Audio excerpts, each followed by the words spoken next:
Hey, this is Scott Hamburg, scotthamburg.com. I want to talk about inflation today. I have been buying a lot of building materials and repair parts for machines, and I've been speaking to my suppliers about this, and also friends and acquaintances. And the consensus seems to be that we're having a supply problem that's driving prices up. I don't buy it. You read it in the news. They talk about supply chains and so on. I was concerned last year about supply chains in the wake, supply chains being disrupted in the wake of the coronavirus shutdowns of lumber mills and slaughterhouses and meat processing plants and so on.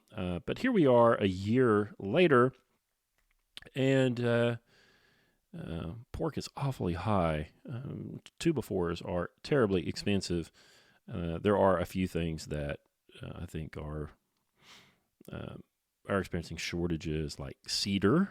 If you want to buy cedar siding or cedar trim or whatever, you're going to have trouble finding that.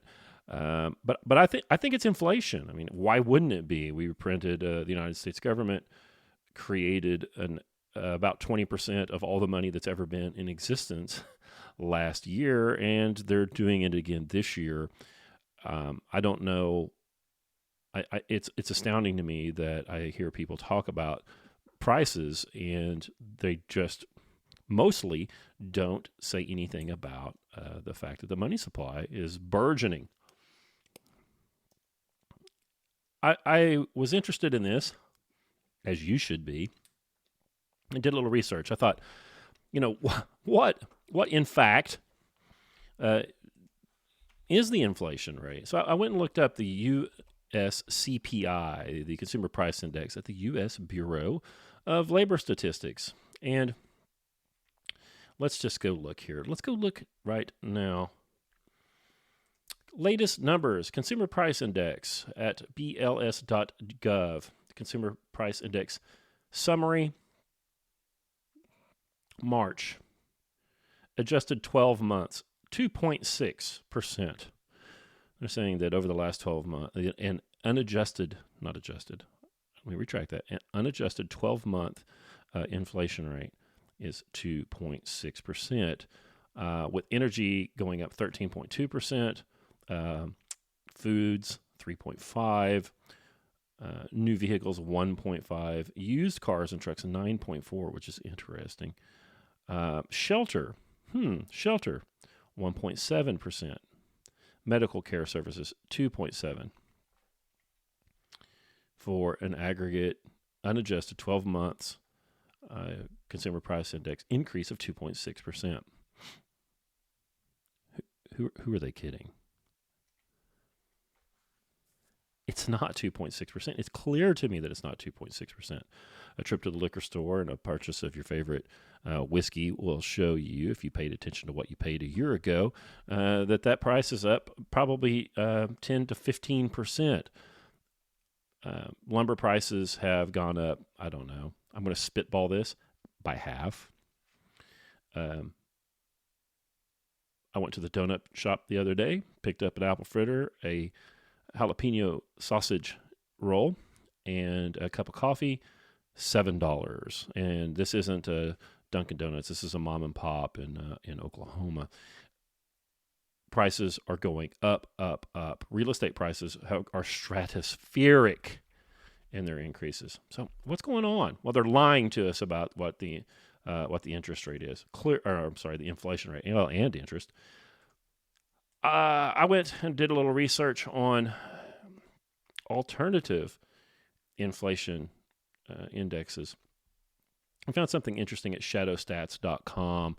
Their guy named John Williams calculates inflation by several different metrics, one of which is the 1990 CPI.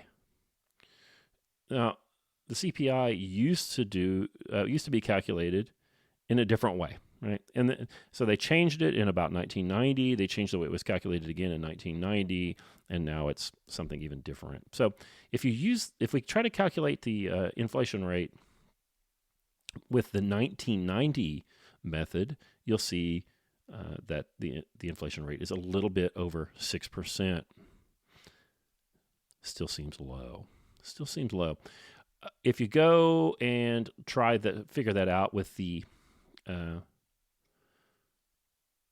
1980 method, you'll find that it's a little bit over 10%. I think that's right. Inflation is clearly far, far, far in excess of this paltry 2.6% that the U.S. government is saying it is. I think it's actually in excess of the 10%, and something that's not taken account of in the indexes is the fact that spending habits have necessarily changed. For example, in 1980, we had an inflation index, the CPI, and Consumer Price Index, and it covered, the stuff it covered. Fuel, medical expenses, food, all of that. But you know what? It could not cover expenses that people would incur in the future that didn't exist in 1980. For example, no one in 1980 was paying a cell phone bill for their kids or even themselves. Cell phones are an entirely new class of expenses that no one had encountered before. College education isn't in there. It should be. Not only has college education increased in price, but far more people are expected to partake in that. So it's not just that it has gone up, but aggregate spending on education has increased far more than the price of an individual's tuition has increased.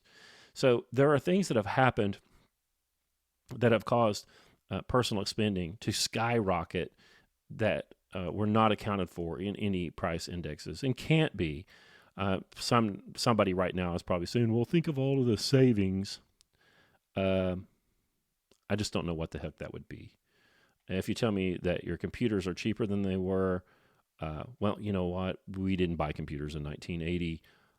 If you tell me that, flat screen TVs are way better than anything you could have bought, well, we were completely happy with our 19-inch Zenith at that time. The fact that consumer goods that are not staples and are unnecessary are cheaper than they were doesn't actually make our lives better. It immiserates us. I think that if we were still using 19-inch televisions, a lot of us would still, in fact, be using our 19-inch color Zenith that we bought in 78. It would probably still be going, and we would never have upgraded. The planned obsolescence, and not just the planned obsolescence, but the real obsolescence is a burden as well. Expenses are skyrocketing. Now, what are we going to do? I don't know. You should probably buy the things that you need that are durable right now. If you need an air compressor, go buy an air compressor. Go buy durable things that you need because they're just gonna cost you more. They're just gonna cost you more in a very short time. So hammer that. Also, you're going to be tempted probably to borrow in an inflationary environment. You pay, I don't know, let's just say for ease of math, $500,000 for a home. And if the inflation rate's 10%, that's going to make your mortgage payment feel 10% cheaper next year. And so on. The longer you have that, the cheaper that will feel. But I think that that's probably something you should be cautious about, because not only are we in a bad inflationary cycle, I think that we are also in a terrible housing bubble. And I think there's a good chance that housing bubble pops. A lot of people get smoked. So don't be that person. I have a really good friend who says that this inflationary cycle here is going to be managed, and he and I have been thinking that the sky was falling for, I don't know, 25 or 30 years now. And recently he told me, no, I think that the central bankers are going to come up with a soft landing out of this. He believes that the big money printers, China, Russia, the EU, and the United States, will be able to feather the prop, as it were, and bring this all to a soft landing. Most of the time when he says something and he and I don't agree, I need to really, really look at that. And I need to reconsider my stance. So I am open to the idea that I might not be right about that, but I'm expecting that that this sort of quantitative easing, that this modern monetary theory management of the economy is going to continue, and each additional dollar that they print will be less effective than the last one, and they're going to end up having eventually to pull out all the stops to save their currencies. And